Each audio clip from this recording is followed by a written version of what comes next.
Hey there! So I'm starting this video in a different way because it's about habits and creating new habits and how to shed some of the ones we want to get rid of. So uh, I've been reading The Power of Habit, and I've also been reading whatever other things kind of come my way. So some work from Siva Mohan. She talks about the environment that sets us up for certain habits. And in this new year, when there's all this time for resolutions and kind of this energy to recreate ourselves, we can look at the environment that's around us. The way that Siva puts it is, if a flower doesn't bloom, we don't blame the flower. So we're not going to blame ourselves, but we can look and observe, and that's part of the awareness and understanding of ourselves. Look and observe what kind of an environment we're living in. So this environment can be our relationships, it can be how our home is kind of set up, it can be what our work situation's like, whatever it is. And one thing that I've learned about habits is that there's an anatomy to it. So at first, the first thing there is a cue.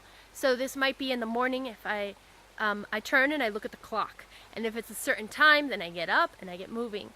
And that's the cue. And the habit is that I will get up and move.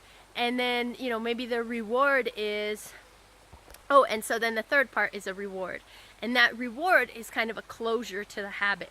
And for me, I like to practice Abhyanga, which is an Ayurvedic practice, and I love it. And so that's kind of a nice reward. I can kind of tell myself, hey, get up, get moving early in the morning, because we'll get to do some Abhyanga in a few minutes. Abhyanga is self-massage with oil. So instead of using lotion after the shower, I just use oil before the shower, let it soak in for a bit, and then take a warm shower, so it kind of opens the pores up. And I might close off with a cold rinse if I'm feeling up to it, to just kind of get a little burst of energy also.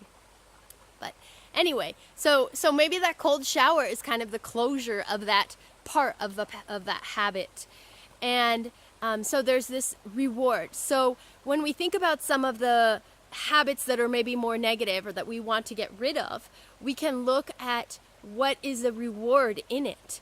So for instance, sometimes I like to eat sugar. And so I can look at why I like, or not sometimes, I'm often, I like to eat sugary things. And so I can look at why I'm eating them. And it's kind of soothing. It's soothing for me.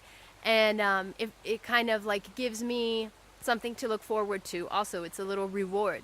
And so if I want to replace that habit, so there might be a moment when I feel a little bored, or I'm looking to kind of distract myself in some way, and maybe it's to be soothed. I can take that cue and then fulfill that reward in a different way.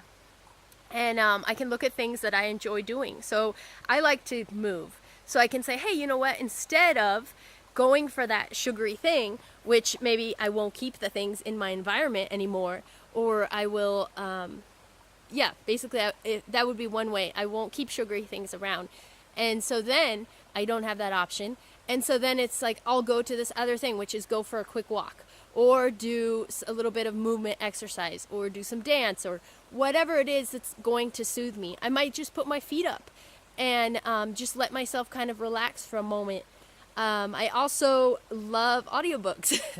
So I might just like give myself 5 minutes of listening to an audiobook to like give myself a little fix of just like a reward.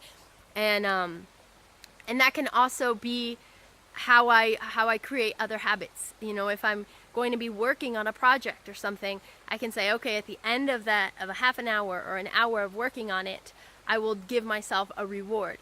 You can also look at, a friend of mine was telling me that there's basically an author who was saying that if there's a reward at the end of it, you're more likely to do that habit. So there was a group of runners. They did a study with two groups of runners. And one of them, they did not have a specific reward at the end. And the other half got to have a little piece of chocolate at the end of every session. And so that group that had the piece of chocolate at the end of their running session was the group that stuck with it, even after the chocolate was not a part of it anymore. And so in a way, the chocolate was maybe that immediate reward, and then after that they were able to find some kind of deeper rewards, maybe from the endorphins, maybe from just the way that their body was functioning and able to crave it more. And that is another aspect of habits, is that sense of craving. So at first we want to develop, we might go a little heavy on the reward just to get ourselves motivated and going, and then we can start to taper it down once our self, our being, our body is already craving the action or the habit and finding another kind of deeper reward from it. All right, thanks for listening. Bye.